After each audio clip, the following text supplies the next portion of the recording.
Quand vous multipliez vos révoltes, la tête entière est malade. Alors quand vous multipliez la révolte, c'est-à-dire quand vous écoutez la parole de Dieu, ça ne vous dit absolument rien. Vous êtes rebelle, vous restez dans votre position. Vous voulez que Dieu vous guérisse, vous voulez que Dieu vous donne le travail, vous voulez que Dieu vous donne ceci. Mais vous ne voulez pas écouter ce que Dieu dit. La tête tout entière est malade. La tête tout entière, tout le corps est malade. Oui, bien-aimé. Et tout le cœur est souffrant. Tout le cœur est souffrant. Sachez que c'est à cause de nos iniquités, tel que nous avons appris dans le livre d'Ésaïe 59. Oui.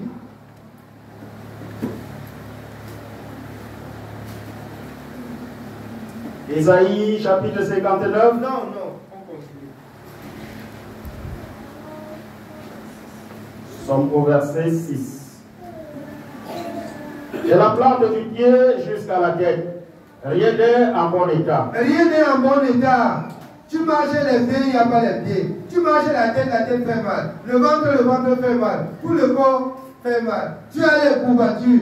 Tu dors sur le lit, bien aimé, même le lit te refuse. Tu crois que c'est le matelas qui a un problème. Tu crois que c'est ton lit qui n'a pas été bien construit. Tu changes même le matelas, rien. On te dit, oui, achète les matelas médicaux. Tu achètes même les matelas médicaux, le corps fait toujours mal. C'est ton état d'incrédulité. Recherche ton Créateur. Recherche ton Créateur. Recherche ton Dieu. Certainement, il te pardonnera. Parce que la parole de Dieu nous fait savoir Jésus-Christ qui est le même hier, aujourd'hui, éternellement, et que Dieu a tant aimé le monde pour l'envoi et a envoyé son seul Fils unique, afin que quiconque croit en lui ne périsse point. Oui, ses bontés et ses grâces subsistent jusqu'à cette heure où nous sommes. Amen. Oui, bien-aimé. Ce ne sont que blessures, contusions et plaies vives. Ce ne sont que blessures, confusion et plaies vives. On pleure tous les jours, mais on ne veut pas faire ce que Dieu a dit. Mais on pleure, on ne veut pas faire ce que Dieu a dit. On pleure. Et on est toujours enfant de Dieu. Et quand tu vas dire à un enfant de Dieu, beaucoup de douleurs souvent sont de la part du méchant. On dit que ça c'est qu'un serviteur. Puis quand quelqu'un souffre toujours, il y a les mal naturels. Dieu n'a pas créé l'homme avec le mal. Amen. Dieu n'a pas créé l'homme avec le mal. Jamais. Ce n'est pas la nature de Dieu. Il a créé l'homme normalement. C'est l'homme qui a choisi le mal. C'est l'homme qui s'est attaché au mal. Il dit dans le livre de Deutéronome, bien-aimé, alors que je mets devant toi deux voies, la vie et le bien, la mort et le mal. Je te conseille de choisir la vie afin de vivre toi et ta postérité. Mais si tu choisis le mal, tu périras, toi et ta postérité. C'est une raison très simple que l'Éternel dit dans le livre d'Ézéchiel. Il n'en serait plus question que l'enfant, le parent a mangé le raisin et que les dents des enfants en ont été harassées. L'enfant qui grandit et qui recherche la face de l'Éternel doit être sauvé. Dieu ne le jugera pas selon la foi de ses parents. Oui, mes bien-aimés. Du verset 6. Qui n'ont été ni pensés, ni bandés, ni adoucis par l'huile. Votre pays est dévasté. Vos villes sont consumées par le feu. Des étrangers dévorent vos campagnes sous vos yeux. Ils ravagent et détruisent comme des barbares. Et la fille de Sion est restée comme une cabane dans une vigne, comme une hutte dans un champ de cocombes, comme une ville épargnée. Si l'Éternel des armées ne nous eût conservé un faible reste, nous serions comme Sodome. Nous ressemblions à Gomorrhe. Écoutez la parole de l'Éternel, chef de Sodome. Prête l'oreille à la loi de notre Dieu, peuple de Gomorrhe. Qu'ai-je à faire de la multitude de vos sacrifices, dit l'Éternel. Je suis rassasié des holocaustes de béliers et de la graisse des veaux. Je ne prends point plaisir au sang des taureaux, des brebis et des veaux. Quand vous venez vous présenter devant moi, qui vous demande de souiller mes parvis, cessez d'apporter de vaines offrandes. J'en ai horreur l'encens, les nouvelles lunes, les sabbats et les assemblées. Je ne puis voir le crime s'associer aux solennités. Bien-aimés, beaucoup pensent qu'avec leur bien, ils peuvent acheter la vie éternelle. Ils peuvent corrompre Dieu. Ils peuvent donner beaucoup au pasteur, le pasteur prie pour lui et Dieu arrange tout. C'est le mensonge. Dieu dit qu'il en a marre. Même si vous êtes milliardaire, vous n'avez pas fait ce que Dieu a dit. Vous périrez avec votre milliard. C'est la raison pour laquelle quelqu'un a voulu acheter le Saint-Esprit à prix d'argent, voyant comment le Saint-Esprit était en œuvre avec les apôtres. Il a proposé de l'argent. Qu'est-ce que Pierre a dit? Que toi et ton argent périssent avec toi. Que tu périsses toi et ton argent dans Acte 8. Que tu périsses toi et ton argent. L'œuvre de Dieu ne s'achète pas.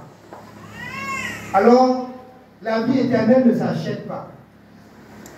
Bien-aimé, s'il fallait payer la vie éternelle, il n'y a personne sur la terre qui peut avoir, que son argent peut atteindre le prix de la vie éternelle.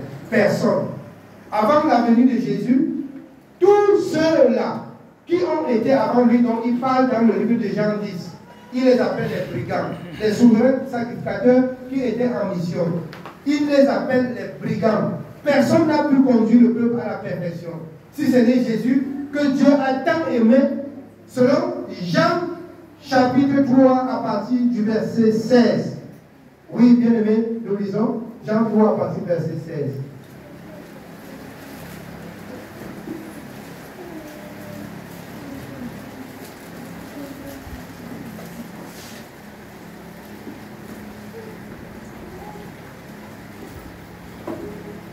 Jean chapitre 3 à partir du verset 16. Il est écrit: car Dieu a tant aimé le monde qu'il a donné son Fils unique, afin que quiconque croit en lui ne périsse point, mais qu'il ait la vie éternelle. Qu'il ait la vie éternelle. Je suis convaincu ce matin que si on te dit qu'on te tue pour que tous ceux qui sont ici se sauvent, tu vas fuir. C'est pas vrai? Tu vas fuir. Mais bien aimé, Jésus seul a accepté mourir pour que toute l'humanité soit sauvée. Et il y a un processus pour que l'humanité soit sauvée. Il y a un processus, il y a tout un processus. Oui, on continue dans le livre d'Ésaïe. Sommes au verset 14. Mon âme est vos nouvelles lunes et vos fêtes. Elles me sont à charge. Je suis las de les supporter. Vous ne faites pas la volonté de Dieu, vous organisez les fêtes, vous organisez les jeux, vous organisez les ceci pour que ce soit agréable à Dieu. C'est le mensonge. Dieu n'agrée pas ça. Dieu aime la justice. Dieu aime la justice. Oui. Quand vous étendez vos mains, je détourne de vous mes yeux. Quand vous multipliez les prières, je n'écoute pas. Quand vous multipliez les prières, il n'écoute pas. Parce que vous n'êtes pas juste. Vous ne marchez pas selon sa parole. Vous ne faites pas sa volonté selon il est écrit. Oui. Vos mains sont pleines de sang. Lavez-vous, purifiez-vous.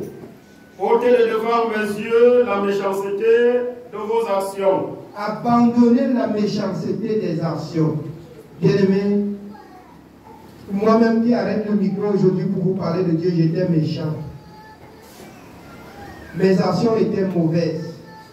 Mais du moment où j'ai entendu, j'ai appris, j'ai compris qu'il y a quelqu'un qui a souffert pour ôter ma méchanceté, je n'ai pas réfléchi de midi à 14 heures.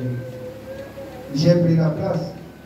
Je me souviens, la première fois, alors que j'ai conversé avec Papa Nassi dans le livre de l'Éternel. On se retrouvait, c'était environ 18 heures le soir, on s'est séparés au petit matin vers les 2 heures, 3 heures. On était dans la parole. J'écoutais la parole. Je posais des questions. Je cherchais à comprendre la raison de la vie éternelle. Je cherchais à bien comprendre. Aujourd'hui, quand on n'a même pas saisi, on dit qu'on a compris. Aujourd'hui, quand on part déjà à l'église, on se contente qu'on part à l'église et on a un pasteur et il prie pour nous. Non. Non, et non, et non. Vous partez à l'église, vous avez un pasteur. Alors, le pasteur, pour vous, c'est qui? C'est quelqu'un qui vous aide à vous orienter dans les Écritures pour que vous compreniez ce que vous deviez faire selon la parole de Dieu. Ce n'est pas quelqu'un qui prie pour vous, Dieu écoute. Parce qu'à la fin, lui-même, il peut être rejeté. Amen. À la fin, lui-même, il peut être rejeté. Oui, nous continuons.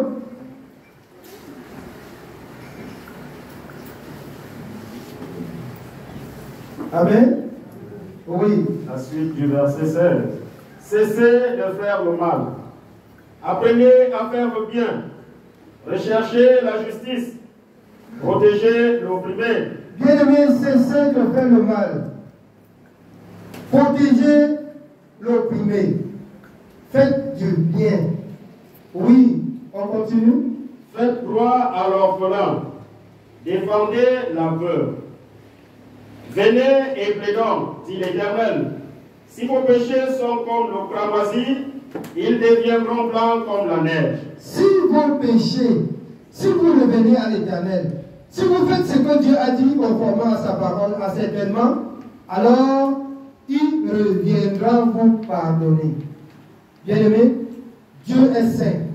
C'est la raison pour laquelle la femme samaritaine, dans le livre de Jean chapitre 4, a dit, les vrais adorateurs doivent adorer Dieu en esprit et en vérité. La vérité, c'est que vous deviez parler de Dieu selon la parole de Dieu. Vous ne deviez pas parler de Dieu aux hommes pour faire plaire les hommes. Comme je disais tout à l'heure, bien aimé, l'Église, à nos jours, personne n'écoute plus la parole de Dieu parce que l'Église est devenue tout un business. L'Église est devenue le business. Chacun trouve son réseau, il positionne son Église.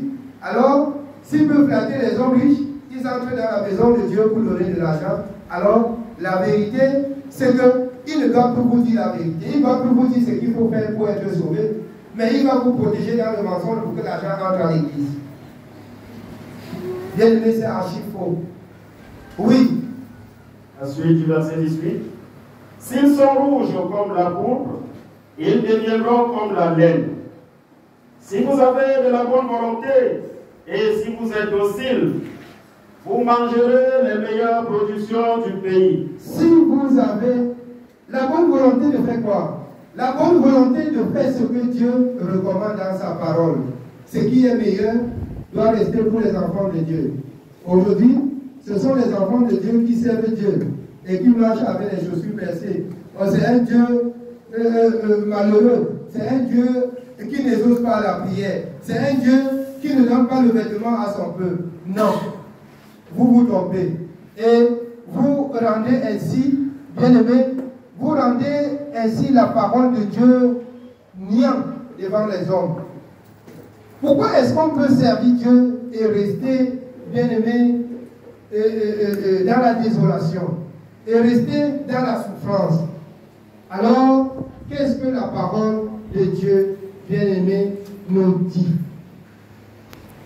Nous avons appris tout à l'heure dans le livre d'Ésaïe 59. Vous ne pouvez pas faire votre prière, Dieu n'écoute pas. Vous ne pouvez pas travailler, bien-aimé, et Dieu ne permet pas que vous gagnez votre pain quotidien. Mais il est tout simplement dit, si vous ne faites pas la volonté de Dieu, bien que vous soyez dans la maison de Dieu, dans le livre de Agé chapitre 1, vous pouvez nous lire la parole de Dieu dans le livre de Agé chapitre 1. Vous allez travailler l'argent. L'argent va entrer dans un porte-monnaie troué. Vous allez marcher, être vous-même troué. La chaussure lui-même trouée. Le vêtement lui-même troué. Alors vous parlez de Dieu. Alors, qui va accepter aller là d'où, bien aimé, il va passer toute sa vie à marcher dans la souffrance, de souffrance en souffrance. Je ne parle pas pour dire, bien aimé, qu'on ne peut pas avoir un manquement. On peut avoir un manquement, mais on ne peut pas vivre éternellement dans le manquement. Amen. Oui. Agé chapitre 1, nous lisons à partir du verset 1er. Agé 1 à partir du verset 1. Il est écrit: la seconde année du roi Darius, au premier jour du 6e mois, la parole de l'Éternel fut adressée par Agé le prophète à Zorobabel, fils de Shealtiel, gouverneur de Juda, et à Josué, fils de Josadak, le souverain sacrificateur, en ces mots. Ainsi parle l'Éternel des armées. Ce peuple dit: le temps n'est pas venu, le temps de rebâtir la maison de l'Éternel. C'est pourquoi la parole de l'Éternel leur fut adressée par Agé, le prophète, en ces mots. Est-ce le temps pour vous d'habiter vos demeures labrisées, quand cette maison est détruite? Ainsi parle maintenant l'Éternel des armées. Considérez attentivement vos voies. Vous semez beaucoup et vous recueillez peu. Vous mangez et vous n'êtes pas rassasiés. Vous buvez et vous n'êtes pas désaltérés. Vous êtes vêtus et vous n'avez pas chaud. Le salaire de celui qui est à gage tombe dans un sac percé. Ainsi parle l'Éternel des armées. Considérez attentivement vos voies. Montez sur la montagne, apportez du bois et bâtissez la maison. J'en aurai de la joie et je serai glorifié, dit l'Éternel. Vous comptiez sur beaucoup et voici vous avez eu peu. Vous l'avez rentré chez vous, mais j'ai soufflé dessus. Pourquoi? Dit l'Éternel des armées. À cause de ma maison qui est détruite, tandis que vous vous empressez chacun pour sa maison. Alors, la première maison de Dieu pour le peuple de Dieu, selon l'apôtre Paul dans le livre de 1 Corinthiens, c'est nos corps. C'est nos corps. L'entretenir selon la parole de Dieu. Bien-aimés, c'est ça que le Seigneur a dit qui viendra et qui fera de nous son temple. Par le Saint-Esprit.